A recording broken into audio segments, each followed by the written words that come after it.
Fox News is hot for war with Iran. They want it bad, and remember, that is what Donald Trump watches. So what they say does matter.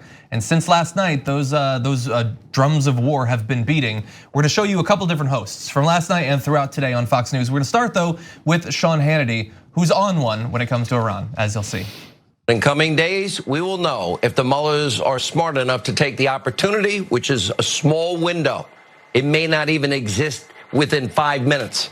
Because if they don't, the president will have no choice. He will bomb the hell out of them. No need for a long, protracted, boots on the ground kind of war. We have the greatest military, thank God, on the face of this earth. We have the most advanced weapon systems, and a strong message needs to be sent that a huge price will be paid if you take on the United States of America.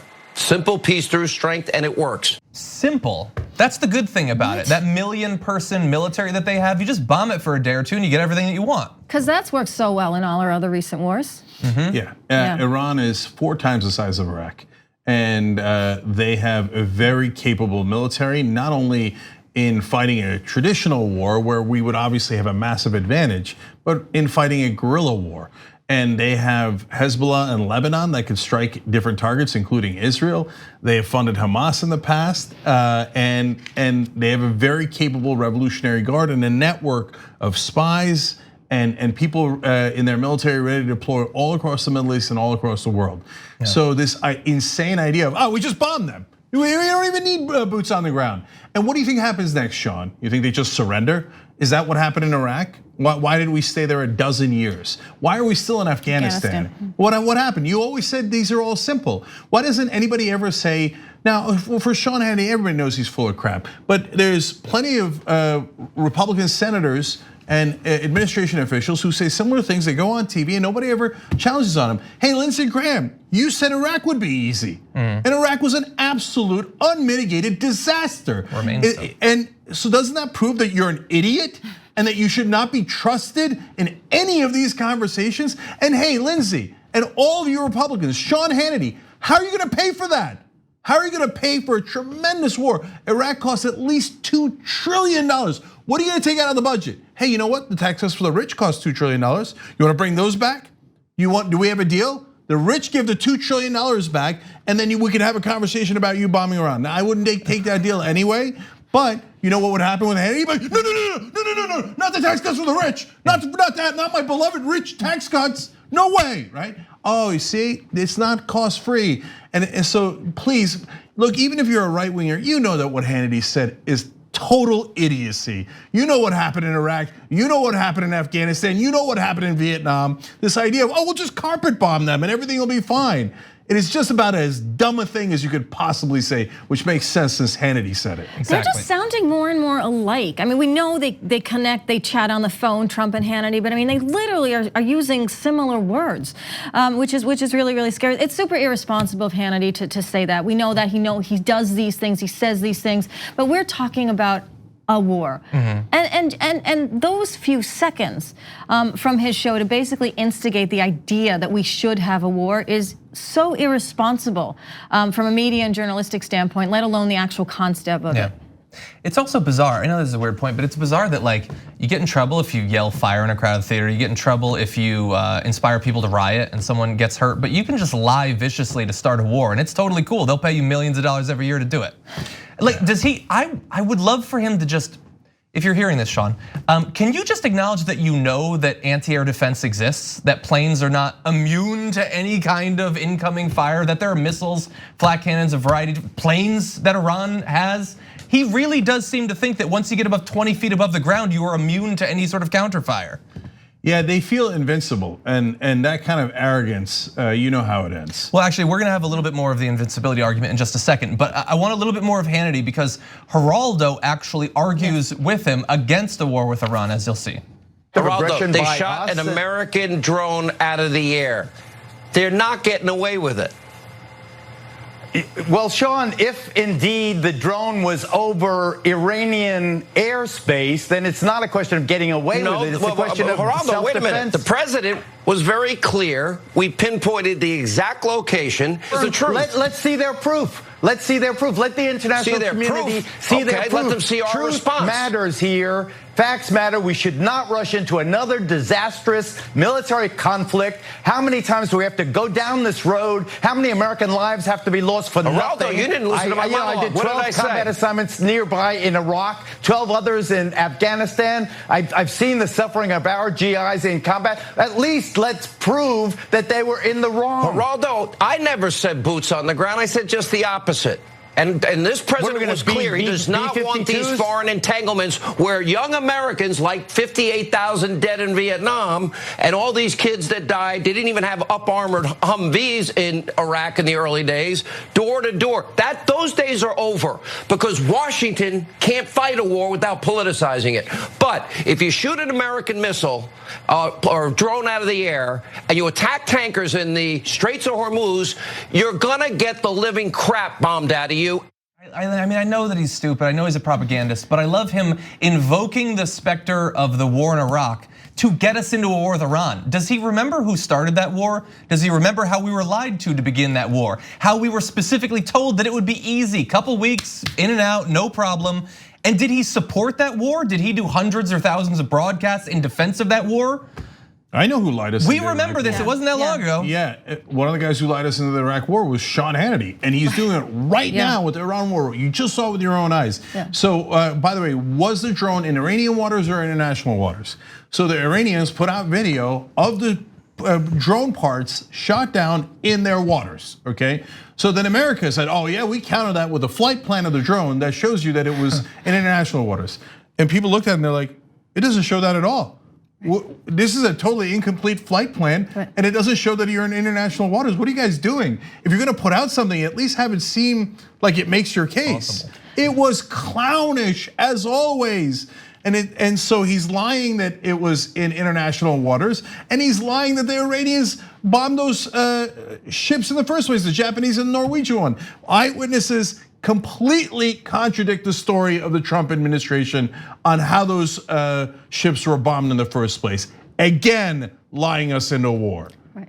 And I just found myself nodding yes to Geraldo because he's right. He's saying what we're saying in terms of like you need evidence to actually show anything. He's also not supporting a war even if there were evidence. And I think if he were given more time, given some of the things he said in the past, he would have also talked about how costly that would be in terms of lives, in terms of financing as well. And so I'm glad he was on that show. I kind of wish that he would have replaced Hannity or can in the future. That would be a good move of Fox. So, well, that's the thing. Fox is split on this, as we're going to show you more. But so is MSNBC. I want to get to that at the end, but we got more on Fox. Yeah. So we were talking about the invincibility, that it's just planes in the air. But an even more ridiculous and shallow version of that argument was provided, I believe, on the 5 by Greg Gutfeld. This is now just a video game, and I think that's good news. We're now in a time where it doesn't matter how large your population is because the population is no longer expendable in war. It's now about the machines that you have. Drones are now replacing bones, Jesse. Yes, I like to do rhyming there. So it'll be stuff versus stuff. And fortunately for us, we have the best stuff. And if we have the stuff up there, doesn't matter what they have down there. We control them if we have a sky of drones. And so then how do you retaliate, right? How do you retaliate to something that isn't human? Like, they took $160 million worth of machinery from us. We have to do that, which means either hitting some parts of their navy or refineries or whatever. You find out you retaliate with machines. But I think it's good news because I think we're moving away from hurling bodies at bodies. That's a good. Can I disagree slightly? No, you can't. Yes, you can, because there are people on the ground. There are actual humans beneath whatever could happen in airspace. Well, we see them as humans. I'm not sure that everyone on Fox News necessarily would. I also love an argument about the hypothetical inability to shoot down a thing in a conflict begun by the fact that they shot one down. Clearly not invincible because we're talking about it right now. And but really fast, I know that people like to joke that like the level of the political discourse on The View, like how is it so influential? They don't know as much as we would like. Look at the ridiculous morons that are paid millions of dollars, not just to discuss politics, but to tell the president what to do when it comes to domestic and foreign policy. I mean, look, Gutfeld shows you what monsters most of the right wing are. They're like, oh, just drop bombs on them. Oh, they die. Who cares? Their civilians die. Who cares? They're not even people. It's a video game to us. His whole point was, we're not going to die. They're going to die, and who cares about them? And so, but I'm sure a lot of Republicans agree with that. So their theory is that none of our guys are going to die. But John just pointed out, wait, they shot down a drone, so maybe they could shoot down our fighters. That never occurred to them. And according to their lies, the Iranians are able to take down any tanker they like. They could mine the Japanese, the Norwegians. Guess what? They could also mine us. Right. And so now, I don't think the Iranians did that based on eyewitness testimony. But can they mine ships? Absolutely. And could they put mines in the water to take down one of our ships and kill a ton of sailors? Yes, they can, unfortunately. So these children on Fox News blabbering, and both in a monstrous way with total indifference to human life, and of course, completely fact-free. Right. So there was another aspect of this that you wanted to talk about. Yeah, so look, I'm just gonna quickly run down all the different people who are on different sides. So, and it's topsy-turvy because Shep Smith and Chris Wallace went on Fox News as well. And I feel like Chris Wallace is egging on Trump. And so we keep telling you, even when Chris Wallace holds Republicans accountable, don't forget he's also a right winger. So he keeps saying on the air over and over again today, I don't know if Trump's got the stomach for this fight. And I don't know that he's got an appetite for this fight, I don't know. And Shep Smith said, hey, isn't he pulling an Obama and switching the red line on people? Like, you could be criticizing Donald Trump, but he's watching you guys. And now you're joining the Hannitys and the warmongers and saying, hey, if you're not gonna be weak, you better do something to Iran. And of course, Kilmeade goes on, and here, we got Kilmeade for you guys. Let's show you that real quick. Before I do anything, Iran, let's talk a little bit. And Iran's saying, according to this Reuters story, no. We're not going to talk. Why would we talk to them? They're blowing up tankers of our allies. They've had 7 weeks of unresponded military attacks on us and our allies. All our enemies are watching. Of course, Assad is watching. And for 7 weeks, nothing but provocations. There's a price to pay for inaction. And that says a lot. And I think that we have put suffocating sanctions on them. And every day that passes by, they get weaker. However, every day that passes by, when they blow up 4 tankers, and we do nothing. When they blow up our drone that cost $130 million and we do nothing. We know it's not going to end there. So at some point in the Middle East, no action looks like weakness, and weakness begets more attacks. Now, look, Ainsley Earhardt supported the president, supported in a weird kind of way, saying, yeah, he made the right decision. So they are mixed on Fox News, but Kilmeade and Hannity are the worst of the worst. Well, actually, Gutfeld as well, saying, oh, you're gonna be weak, you're gonna be weak. Lying about the context of the so-called attacks, and then saying we must ruthlessly attack them and murder them, otherwise we'll be seen as weak, okay? And then finally to MSNBC, unfortunately Stephanie Ruhle jumped in and went along with the same kind of, in my opinion, things that are egging the president on towards war by saying he's acting like Obama. This is Obama-like flip-flopping on the red line, etc. So I think it's totally irresponsible to do that. I don't think Obama did that either, but for you to egg on Trump, you can't egg him on any more than comparing him to Obama, okay?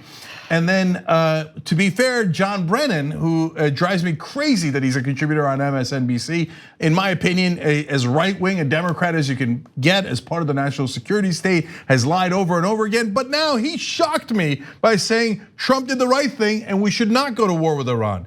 So, and of course, Tucker Carlson saying over and over again on Fox News, do not go, it's a bad idea. And apparently he's also calling the president and telling him not to go to war with Iran. So it's a strange day in America when I agree with Tucker Carlson, John Brennan, and Donald Trump. And Geraldo. And Geraldo, that's right.